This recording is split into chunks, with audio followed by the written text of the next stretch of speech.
Welkom by die Ligpunt Kerk podcast. As Ligpunt Gemeente is dit ons begeerte om God te verheerlik deur disippels te wees wat disippels maak en 'n kerk te wees wat kerke plant. Geniet hierdie week se preek.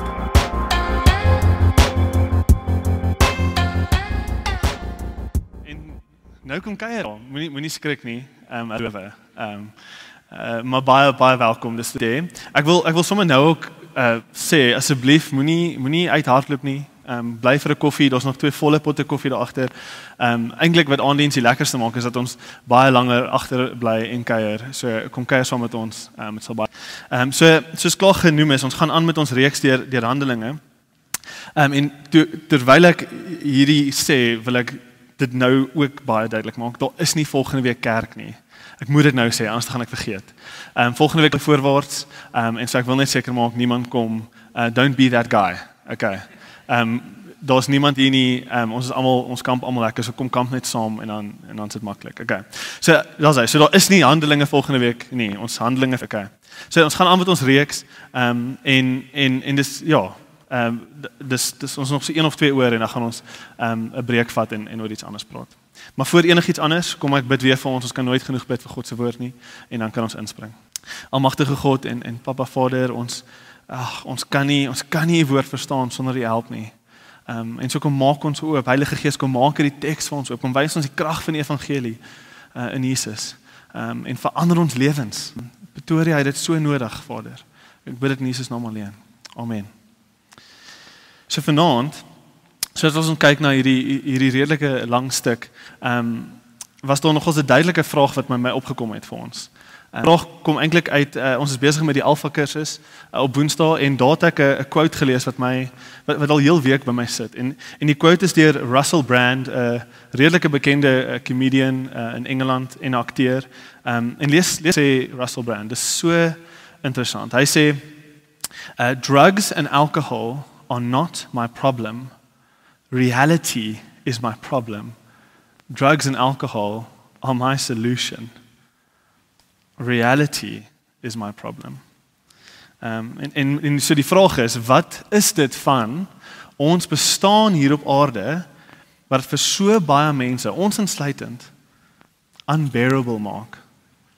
Wat realiteit so 'n probleem maak dat ons moet vergeet, verdoof en verdrink om weg te kom. Wat is dit van realiteit? Daar's geen tekort op antwoorde, dink ek op nie. Dis diep, die sorge is diep en die seer hardloop diep. Elke individu het sy eie storie van hierdie gebrokenheid. Ons almal beleef dit, ons voel dit. En ek rarig nie in die prentjies wat ons op social media sien laat in die aand wat vir my sê, daar is mense wat dit kan vermy nie. Ek glo dit net nie. Maak jy so hoe gelukkig enigiemand lyk op 'n prentjie op social media nie. As jy so 'n bietjie krap, dan gaan jy die gebrokenheid van die wêreld en die sorge van wat hierdie bestaan so moeilik maak. Jy gaan dit gaan sien. Niemand is immuun hierteen nie. En die rede hoekom ek dit kan sê is want realiteit is universeel moeilik. Die bestaan, ons realiteit is universeel moeilik vir ons. Maak nie saak in watter tyd, lewe, kultuur, wêreldgeskiedenis, erns, maak nie saak waar jy self bevind nie. Jy ervaar dat ons bestaan, ek wil weghardloop. Dis moeilik, dis swaar en dit is donker en dis net nie lekker nie. En die twee universele probleme wat ek persoonlik dink, en ek dink daar's baie ander goed, maar die 2 universele probleme wat kultuur en taal en land, dis 'n probleem vir almal, is hierdie 2 goed. Hierdie is die 2 goed wat ek voel universeel die lewe moeilik maak om te lewe. Nommer 1 is, almal gaan dood. Almal gaan dood. En nommer 2, niks is eintlik in ons beheer nie. Niks is eintlik in ons beheer nie. Daai 2 goed maak, soos Russell Brand sê, reality is my problem. Natuurlik hoef ek nie veel eintlik uit te brei op die dood nie. Ons almal weet, die dood is 'n verskriklike moeilike ding om te beleef, of om self naby aan dit te staan. En die rede daarvoor dink ek is want een van ons harte ingeskryf. Het jy jouself al ooit gevra, hoekom vir alle mense, van alle tye, in elke land, en elke kultuur, maak nie saak wie of wat jy is, as jy 'n mens is, hoekom is elke mens so bewus van die ewigheid? Hoekom het elke mens so smagting om nie dood te moet gaan nie? Ons moet vir ewig lewe. Wanneer die lewe eindig, is dit soos 'n groot onderbreking wat ons net nie verstaan nie en ons wil dit nie hê nie. Dis 'n vyand, dit kom in, dis onnatuurlik vir ons. Ons weet eintlik hoort dit nie hier nie. Dis ons gevoel van die dood. Dis hoe ons voel oor die dood. Maar tog gaan 100% van mense dood. Ja. Nee. Dis waar. En dit maak die realiteit so moeilik. Dit maak ons bestaan so moeilik dat ons moet worstel met die feit dat ons moet doodgaan. En dan natuurlik wanneer dit kom by beheer, die feit dat ons nie eintlik nie. Al wat ek eintlik wil noem hier, so is kyk wat besig is om te gebeur in die Oekraïne. Imagine jy lewe daar, jy gaan aan, jy het 'n klein besigheid en jou gesin is daar en jy lewe jou lewe. En dan skielik word jy wakker en een nou het besluit, hy gaan nou kom oorlog maak. En daar oornag val jou lewe in mekaar in.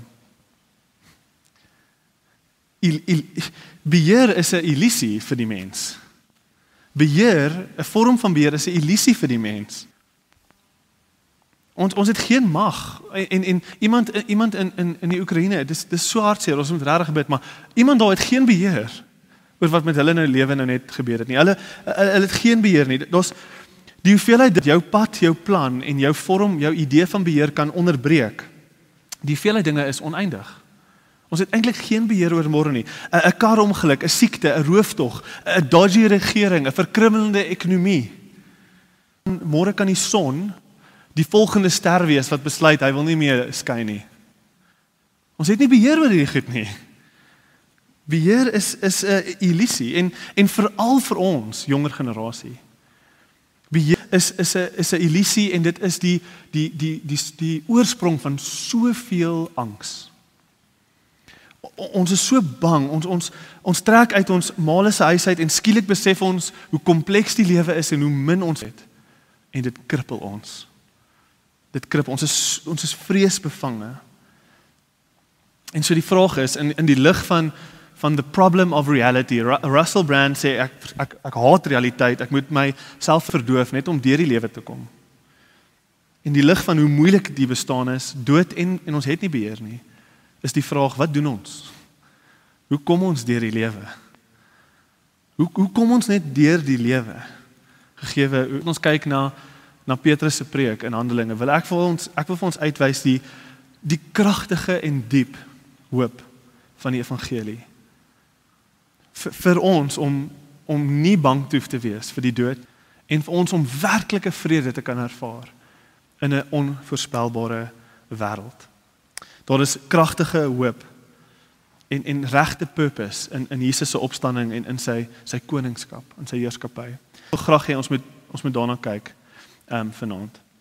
Net om julle op te vang as julle nou net hier in die reeks inval. Ons het laasweek gekyk na die eerste deel van Petrus se preek. Petrus het 'n lang preek. Ek wil gehad het ons moet weer alles lees, net sodat ons konteks het. Maar laasweek het Petrus gepraat oor Jesus se dood. By the hands of wicked men you crucified the Messiah. En so ons het laasweek bietjie daar gepraat, maar nou gaan ons aan met sy preek. Hy's nog steeds besig om met die skare te praat. Hy's nog steeds besig om vir mense, hoekom het die Gees neergekom en hoekom het mense in verskillende tale gepraat, Handelinge 2, vroeër in Handelinge 2 en so nou gaan ons aan met sy preek. Hy wil aanverduidelik wie Jesus is. Versterk deur die Gees is hierdie Petrus se heel eerste preek vir die nuwe kerk, die kerk wat eers gestig het. En so kom ons kyk na twee dinge vanaand in daai tweede helfte van sy preek. Ons gaan vanaf vers 24 aangaan. En ons gaan eers kyk net na Jesus se opstanding en tweedens kyk na Jesus wat op die troon sit, Jesus wat in beheer is. So kom ons spring in. Vanaf vers 24 af. But God raised him from the dead, freeing him from the agony of death, because it was impossible for death to keep its hold on him. So wat gaan hier aan? Wat gaan hier aan? Jesus was gekruisig. Ons weet dit want daar was 'n spies deur sy sy gedruk om ekstra seker te maak dat hy dood is. Hy moes doodgaan op die kruis. Hulle kruis afgehaal het as hy nie dood was nie. Maar die interessante ding is, niemand stry oor die feit dat Jesus dood gegaan het nie. Jesus het dood gegaan, maar dit wat mense gesukkel het om te glo, die ding wat gelei het dat elke apostel sy lewe moes opoffer vir hierdie waarheid, was nie sy dood nie. Dit was Jesus se opstanding. Dit was Jesus se opstanding. Die vroeë apostels en almal wat hier net na hy dood was, gesien het opstaan, was so oortuig dat hy nie meer dood was nie, dat hy opgestaan het uit die doodheid, dat hulle, en oor, soos ons deur Handelinge werk, gaan ons sien die burden van elke teks, die burden van elke preek, en die preek in Handelinge, wat die vroeë kerk geleentheid het om te praat oor Jesus, gaan hulle praat oor sy opstanding. Dit is hulle absolute oortuiging. En dit maak sin. Dit maak baie sin dat dit is wat hulle heeltyd oor wil praat, want as ons daaraan dink, dit was Jesus se opstanding, wat sy woorde, sy leringe, sy beloftes, sy opstanding het vir al die goed nuwe betekenis gegee. Sy dood vir ons sonde beteken eintlik niks, as hy nie opgestaan het uit die doodheid nie. Ook alles wat Jesus beloof oor die toekoms beteken niks, as hy nie opgestaan het uit die doodheid nie. En so, Jesus se opstanding is die hoeksteen van Christendom. C.S. Lewis het gesê, Christianity, if false, is of no importance. But if it's true, it is of infinite importance. En dan gaan hy aan, hy sê, it can't be as moderately important. Jy kan nie in die middel wees nie. En dis alles of niks. En die hele opstanding is eintlik die hinge. Die opstanding is die hinge wat dit infinitely important gemaak het.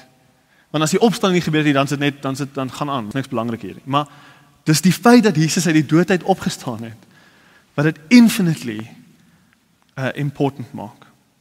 Petrus verduidelik dit kortliks hier vanuit die Ou Testament uit. Hy praat oor Psalm 16 en Dawid het profeties geskryf. Hy sê julle, Dawid is dood. Ons weet, Dawid is dood. So wat het hierdie woorde beteken? Dawid het profeties geskryf. Dawid het nie oor homself gepraat nie, Dawid het gepraat oor wat gaan kom. Wat nie die dood gaan sien nie. So Dawid is dood, hy is begrawe, maar Jesus is nie dood nie. Jesus is nie dood nie. Vers 32, God has raised this Jesus to life and we are all of it. So hy gaan aan, hy sê, dis nie net die Ou Testament nie, ons het dit gesien met ons eie oë. Daar was 'n hele groep mense, nie eers een mens nie, daar was 500 mense, ten minste, wat die opgestaans beleef het en gesien het. Ons lees in Handelinge 1, hy was vir 40 dae met sy apostels. Met daai vroeë groepie mense wat Jesus volg. Hy was vir 40 dae met hulle. Imagine 40 dae saam met die Ek kan lank praat oor al die evidence, daar's baie bewyse vir die feit dat Jesus uit die doodheid opgestaan het en ek's baie bereid om daai gesprek met julle te hê. Ek dink dit is 'n belangrike gesprek. Maar ek wil vanaand meer fokus op hoekom die opstanding soveel krag gee vir ons in 'n hopelose wêreld. So ek sê weer eens, daar's geskiedkundiges wat sê dat Jesus se opstanding 'n feit is. Dis 'n feit, dis bewyse. Geskied baie meer geleerd is as ek. Maar vanaand wil ek nie daar praat nie, ek wil praat oor hoekom. Wat beteken dit vir ons in hierdie moeilike wêreld waarin ons lewe? Ons lees hierso weer eens in vers 24, God raised him from the dead, free from the agony of death. The agony of death. Agony is 'n perfekte woord wanneer ons praat oor die dood. Agony of death, dit is so beskrywend, dit praat van die pyn fisies en wat ons ervaar wanneer ons naby die dood staan, of wanneer ons die dood beleef het naby aan ons. Die agony praat van hoe dood ons lewens letterlik ruk. Dis asof ons wakker word, vanuit 'n droomwêreld, ons gaan net aanhou lewe, en dan kom die dood en ruk ons wakker. Dit praat van die vrees wat saam met die dood kom, vrees vir onsself en vrees vir enigiemand naby aan ons. Dood, praat van die feit dat dood so finaal is. Dis so finaal, dis die ultimate verlies. Daar's net niks meer nie. Dis net gone. Dis net gone en ons haat dit so. Dit maak ons so kwaad. Dit maak ons bestaan hopeloos. En die dood maak ons bestaan hopeloos, want wat beteken die lewe regtig as ons moeilik net opeindig met die dood? As die dood die einde is van alles, wat is die punt van werk, van vriende, van omgee, van lewe, van geld maak, van 'n lewe maak? Dood kan op enige oomblik net alles kom wegneem. En dan is net niks. Wat is die punt om lief te hê as liefde net gaan eindig in die leemte van dood? Wanneer die Bybel praat van dood, praat dit nie eintlik net van wanneer 'n mens sy laaste asem leer. Kyk, dis alles wat sleg is met hierdie wêreld. Dis wat die Bybel bedoel wanneer dit praat van die dood. Dood is ook die sonde waarmee ons worstel en ons haat dit. Dood is die plaag wat die curse, dis die plaag wat ons hele wêreld soos 'n wolk oor ons hang. Dis moord, dis siektes, dis disabilities, dis dis verlies, dis soos die degradation van alles. Alles gaan net agteruit, alles roes. Dis die dood. Dis hierdie wolk wat oor die skepping hang. Punt. Maar wat ons sien in Petrus se preek, in die midde van hierdie donker realiteit, sê Petrus, wat as iemand die kosmiese mag van die dood, wat alles raak, wat as iemand dit oorkom het? Dit is wat Petrus sê. Wat as iemand die kosmiese mag van die dood oorkom het? Wat as die agony of death nie meer mag het nie? Wat as daar iemand is wat 'n manier gekry het vir ons om te ontsnap van die dood af? Sal dit nie alles verander nie? Sal dit nie alles verander nie? But God raised him from the dead, freeing him from the agony of death, because it was impossible for death to keep its hold on him. Daar was iemand wat die dood oorkom het. Jesus se opstanding het al klaar alles verander. En dis wat Christene vir die laaste 2000 jaar probeer verkondig aan almal. Die kerk het nog nooit opgegroei nie, van Handelinge af tot nou toe. Want daar's iets hierso. Iets het verander. Het die dood oorkom. Die dood het nie meer mag oor 'n sekere groep mense gehad vir die laaste 2000 jaar nie. En dit staan uit. Jesus sê, the life, who lives in me, though he die, yet he shall live. Ek gaan eerlik met julle wees. Moenie my verkeerd verstaan nie. Ons gaan nog steeds die pyn van die dood voel. Heel moontlik het ons al klaar. Maar daar is regtig hoop. Kragtige hoop in die opstanding van Jesus. Jesus se opstanding is ons hoop. Nie net dat hy die dood oorkom het nie, maar dat hy alles maak. Hy gaan alles kom nuut maak. Hy gaan kom teruggee alles wat ons verloor het. Jesus se opstanding is die hoop dat alles nuut gemaak kan word. Die dood gaan voel soos 'n vergete droom wat ons sukkel om te onthou. So moeilik soos wat dit is om te verstaan. Dis Jesus se opstanding. Hy het die dood oorwin. Daar is rede om te lewe. Daar is rede om te lewe. Daar's rede om lief te hê. Daar's 'n lewe, daar's doel. Daar's rede om 'n lewe te lei. Jesus bring nuwe lewe aan die lewe wat so hopeloos voel. Dood is nie meer die einde nie, dood is nou die begin.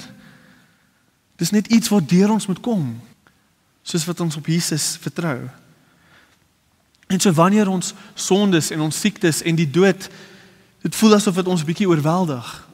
Dit gaan gebeur. Hoor wat Petrus vanaand wil sê oor die opstanding. Petrus sê vir die skare voor hom en vir ons, sit jou gebroke hart in Jesus se hande. Sit jou gebroke hart in Jesus se hande. dood oorwin. Vertrou hom. Wag op hom. Vind jou vrede in hom. Wag en vertrou. Eendag sal jy sien. Eendag sal jy sien, hy het die dood oorwin. Maar dis nie al nie, asof dit nie genoeg is nie.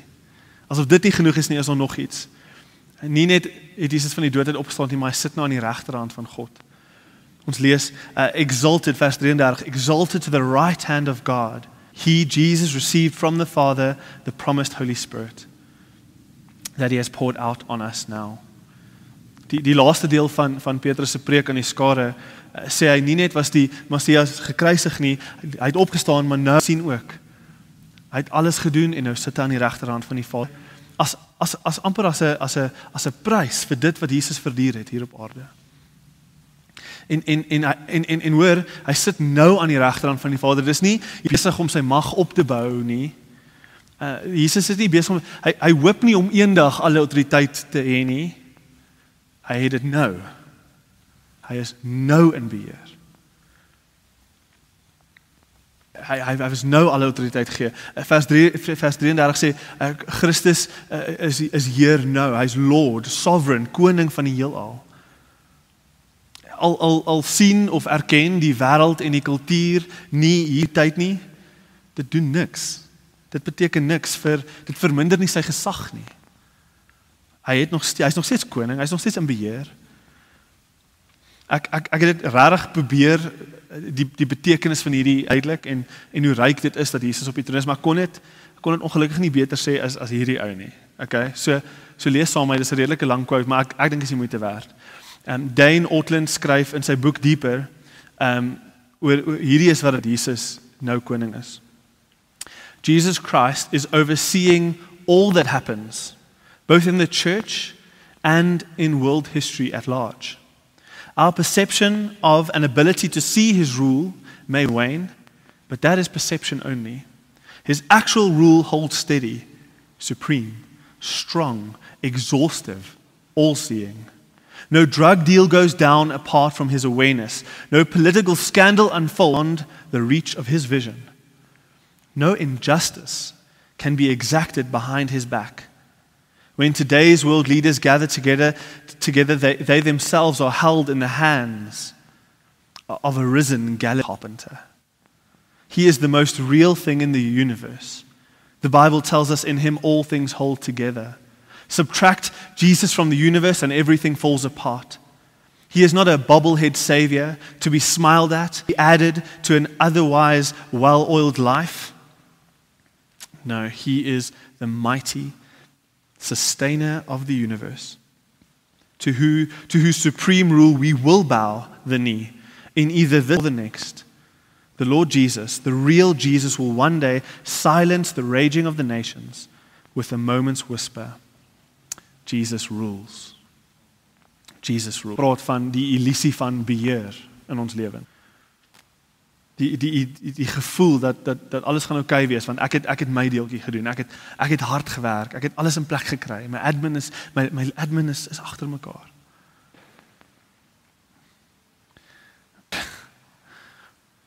Help dit, wanneer ons bewus is van die illusie van dit, en dat dit eintlik niks beteken nie, help dit ons nie.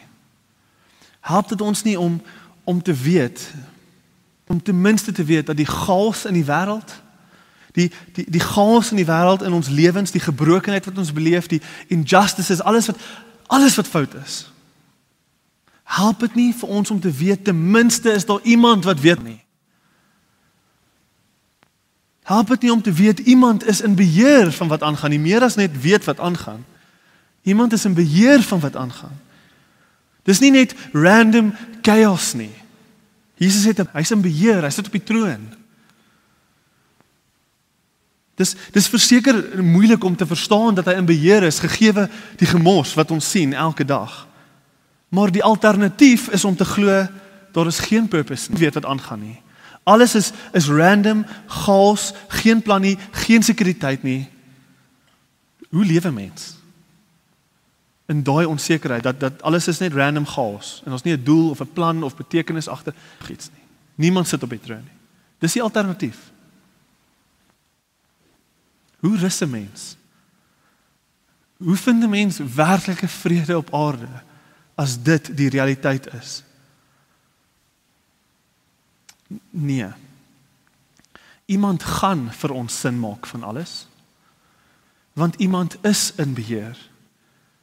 Jesus sit op die troon. En ons kan nou vrede ervaar by hom, soos wat ons hom vertrou. En die ding wat ons harte moet hoor, is dis nie net, wie is die Jesus wat op die troon sit? Dis nie net enige iemand wat nou sit en heers nie. Die Jesus wat op die troon sit, is hy in die taal, wel, die beste manier om dit te beskryf is in die taal van Openbaring, die laaste boek in die Bybel. Die laaste boek in die Bybel beskryf die een wat op die troon sit as die geofferde lam van God. Hy is die een wat op die troon heers. Die geofferde lam van God sit op ons is, ek voel nie, ek kan net enigiemand vertrou om te heers met die heelal nie. Maar as ek lees oor die geofferde lam van God wat sit op die troon, daar's niemand meer betroubaar as dit nie. Daar's niemand meer betroubaar in die wêreld wat ek sal wil hê moet heers oor die heelal as Jesus nie. Hy was 'n mens, hy was honger, hy was moeg, hy was oorweldig.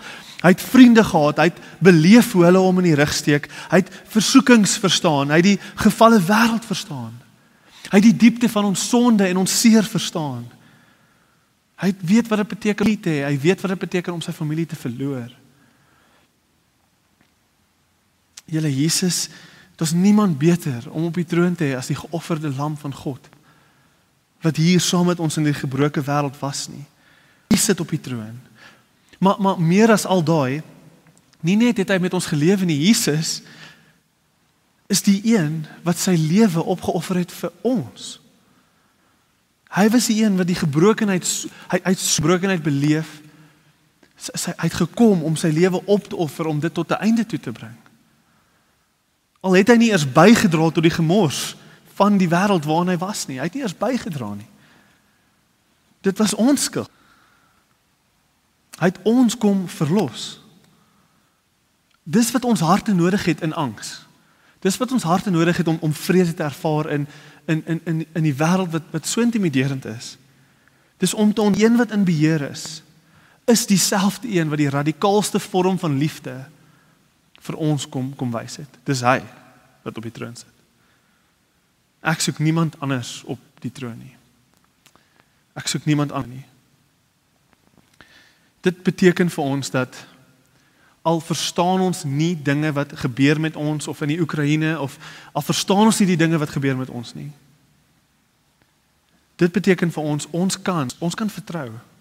Ons kan vir Jesus vra, ons kan worstel met hom, ons kan bid met hom, ons kan sit met hom. Ons kan hom vertrou en wetend dat hy sit aan die regterhand van God en weet hy is in beheer en weet al verstaan ek glad nie. Hy is in beheer en ek sit my idee van beheer oor in sy hande en ek los dit vir hom en ek weet hy gaan dit redeem. Hy gaan dit kom nuut maak. As dit nie hier is nie, gaan hy dit kom nuut maak in die hom, maar ek kan rus in die feit dat hy weet wat hy doen. Al verstaan ek nie wat om my aangaan nie. Ek wil met julle deel dat hierdie iets is wat ek regtig aan myself moes preek en ek en my vrou regtig, ons moes dit aan onsself.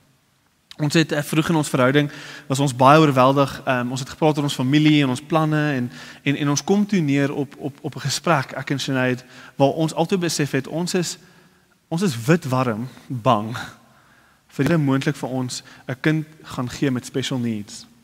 Dit was ons vrees. Ons het gedink, dit is God se storie vir ons, dis wat hy vir ons gaan doen. Ons het geen rede gehad om dit te glo nie, alrede eintlik was Sinead het baie gewerk met disabilities, dit was al werk op baie tyd in die hospitaal. En ons het gedink, dit is wat die Here vir ons gaan gee. Hy het daar 'n outie gemaak vir daai rede. Dis wat ons gedink het. En die vrees en die onsekerheid en die feit dat ons stem met wat ons dink God se plan was vir ons, het ons doodgemaak. Die angs, die trane, die gebede waar ons smeek, God moet dit net nie doen nie, hy het niks gedoen nie, maar ons is bang. Ons bid moet dit net nie doen nie. Die ding wat ons toe op die einde regtig gehelp het, na baie gebede en baie seer, was om letterlik in gebed op ons knieë neer te val en te erken, ons is nie in beheer nie. Ons is nie God nie. Dit was 'n nederigende proses. Ons het op ons knie geval en gesê, ons handig ons lewens oor aan jou, want jy is koning, dis wat dit beteken. Jy is in beheer, jy sit op die troon, jy is koning, ons gee ons lewens vir jou. Op baie oomblik sê ons vir onsself, U skryf ons storie, en ons vertrou U met daai storie, ons vertrou dat daai storie beter is as die een wat ons vir onsself sou skryf, al stem ons nie saam met wat U dalk wil doen nie. Ons moes vertrou dat sy liefde aan die kruis, die liefde is wat ons harte moes dra. Ons moes vertrou dat daai liefde beteken, daai liefde van sy kruisdood beteken, sy liefde is groter en wyser en die storie wat hy vir my wil skryf, gaan beter wees. Al sukkel ek onmenslik om te glo daarin. Ek moes erken, ek het nie beheer oor die kind wat ek gaan kry eendag nie. Ek het nie beheer. Maar hy het. En ek moet hom vertrou. Ek moet kies. Want anders te lewe ek in 'n illusie van my eie beheer van dinge wat ek eintlik nie kan beheer nie. En wat gebeur is, ek sink net dieper in 'n gat van depressie en angs en vrede. En dis nie perfek nie, maar tot vandag toe kom daar vrese oor my pad en ons moet nog tot vandag toe sê, Here, ons vertrou jou, jy is op die troon. Die geofferde lam van God, jy is op die troon. Jy het alles jou lewe gegee vir ons, wat ook al storie jy vir ons skryf. Ons verstaan dit dalk nie, maar ons vertrou U. Tot vandag toe moet ons dit aan onsself preek. Ek hoop dit help. Ek wil afsluit met vers 6 in die laaste vers van Petrus se preek. Petrus sê daar, Therefore let all Israel be assured of this. God has made this Jesus whom you crucified, both Lord and Messiah. So dis eintlik wat Petrus wil hê ons moet weet vanaand. Ek weet nie wat julle dink oor Jesus of hoe julle voel oor Jesus of waar julle is vanaand nie. Maar dis die uitnodiging. Dit is die deur waardeur ons moet loop om die swaar juk van tyd af te gooi van ons skouers af. Dis hierdie deur. Dis die deur van erkenning dat Jesus Christus sit op die troon en hy is Heer en Messias. Dis deur ons moet beweeg vir ons om werklike vrede op aarde te kan beleef, gegeewe alles wat verskriklik moeilik is. En so ek sluit af met Matteus 11 vers 28 tot 30. Dis Jesus se uitnodiging vir jou. Come to me, sê Jesus. Come to me, all who are weary and burdened, and I will give you rest. Take my yoke upon you and learn from me, for I am gentle in heart, and you will find rest for your souls. For my yoke is easy and my burden is light. Kom ons bid saam. Magtige God, Papa Vader, daar's soveel dinge van hierdie lewe wat ons nie verstaan nie. En daar's werklike donker tye in ons bestaan. Dalk kom jy, dalk gaan dit nog kom, maar my gebed vir almal vanaand hier is dat ons die krag van U opstanding en op die troon sal vashou aan daai dinge, in daai donker oomblikke. Dat ons sal hardloop na U toe, dat ons beheer sal oorgee, dat ons U sal vertrou en dat ons sal rus in die krag dat U alles gaan kom nuut maak. En U gaan alles teruggee wat verlore was. En U gaan alles kom regmaak wat nou gebreek is. Om te rus in dit. En gee vir ons daai vryheid. Bid in Jesus naam alleen. Amen. Vir meer inligting oor Ligpunt Kerk, besoek gerus ons webwerf op www.ligpunt.com of kontak ons gerus by info@ligpunt.com.